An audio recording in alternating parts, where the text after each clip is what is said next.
spoke a bit about the factor theorem. Okay, now let's go ahead and try to see how this was brought about in your algebra.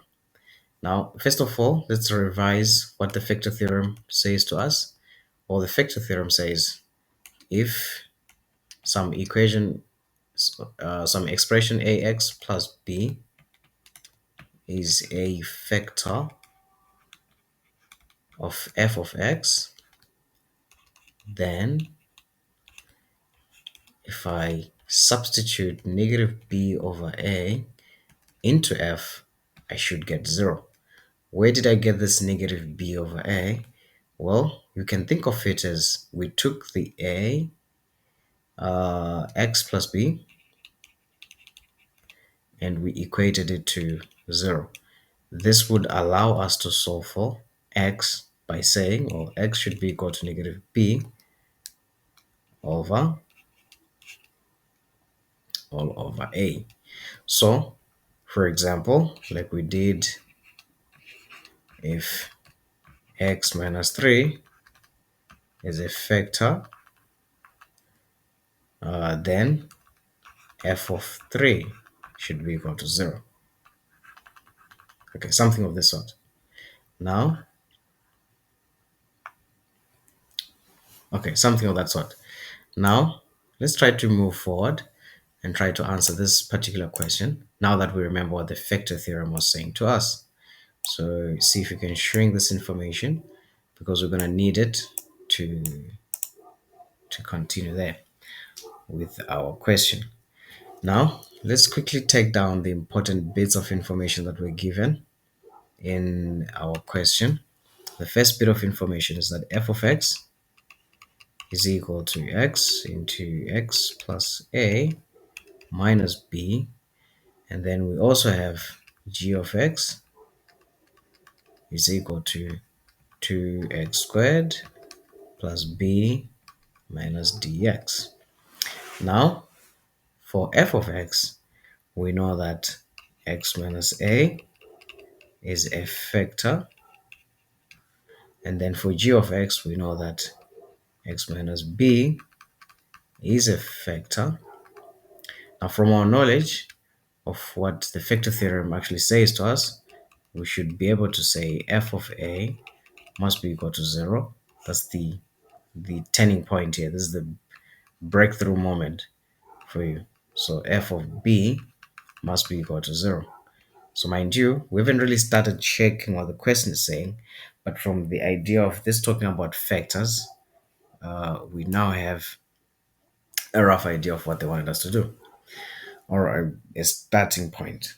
Now, given that this f of x and g of x, where a is not equal to 0 and b is not equal to 0, if x minus a is a factor of f and x minus b is a factor of g, prove that d minus 1 is equal to 4a squared.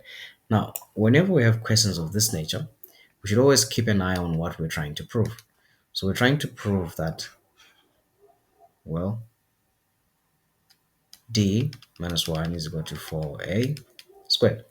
Now, keeping in mind what we're trying to show, let's try to continue with the information that we have so far, formulate some kind of equations from this bit of information. So f of a should come from substituting a wherever there is x. So I'm going to put a in place of x, that is a multiplied by a plus a minus b, and this should be equal to 0 according to what we said. And this is a plus a, which should give us 2a. 2a times the a outside, that should give us 2a squared minus b is equal to 0. And then if I continue, check g of b, that means wherever there was x, I'm now going to put b.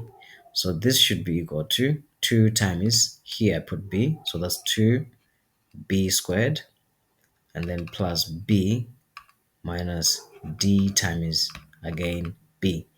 This should be equal to 0 according to our expression there. All right, now let's go ahead and try to analyze these two expressions and see what our next step should be. Again, keep an eye on what you're trying to make. D minus 1 is equal to 4a squared. So if we take a look here, there is no b in this expression, this final expression. The fact that there's no b simply means b must be a subject of the formula in one of these, must be a subject of the formula in one of these equations, so that we can substitute it into the other equation, therefore eliminating the variable b. So if I take b the other side, it will become positive b is equal to 2a squared.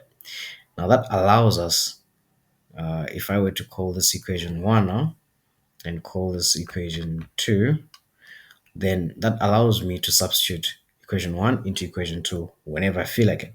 But I'm not going to do that yet because I feel like we can do much more than what we've done here with our equation 2 there, so to speak. Right. So I still need to have that d minus 1. So it will be better for me to kind of have this d minus 1 before I substitute so that I don't have a lot of work. Right. If you notice, there's only d only appears here in the third term of our equation then. And for me to have to isolate it like this, it would require me at least to remove the b. And what better way to do that than to factor out the b, which is there. So I can factor out b for these two terms only, right? So I'll have 2b squared, then plus I'll factor out a b, which leaves me with 1 minus d is equal to 0. Hooray! So we are much, much closer now. The only difference is that this is a negative of what I want. So that shouldn't be too difficult to deal with, right? Since I want to isolate this, I can take the whole thing to the other side. I'll have 2b squared is equal to negative b into 1 minus d. Right, remember I said this is a negative of what I want. That means if I take out a negative sign from this, I can end up having d minus 1. Okay, if I take out a negative, that will yield the d minus 1 that I wish to have. So if by taking out a negative sign, this negative sign that I'm taking out will multiply with this one, making it positive b, and then I'll have d minus 1. All right. We expect you to follow through that rule really easily, given that you've been doing quite a lot of algebra up to now. Now, since I wanted really to isolate this stuff, the d minus 1, I'm going to divide both sides by a b. Please notice that we said that b must not be equal to 0. Therefore, it is allowed for us to divide here. All right, otherwise, we would normally encourage you to do that. We would encourage you to go over another kind of a method like factorizing or something.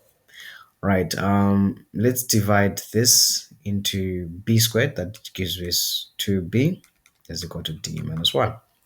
Now at this point, we have a very simplified version of that equation 2. I can now call it 3. At this point, if I were to substitute 1 into 3, my working would lead straight to the answer because b is 2a squared, where there's b, I'm now going to put 2a squared, which is equal to d minus 1. Now, if you look at this carefully, you notice that this is 4. 2 times 2, which is 4a squared, is equal to d minus 1. In which case, we've now reached our answer. You can now start with this one and put the other one on the right hand side. Pretty simple stuff. So yeah, that was it, guys, for that question 1.3, which seemed to be a much harder question. And of course, we are going to try by all means to send you the notes of these sessions that we have, so that you can always go through them and revise on your own. Thanks for watching. Join our Google Classroom community for live online lessons and assistance. For more information, WhatsApp the number 081-038-8202. Do it now.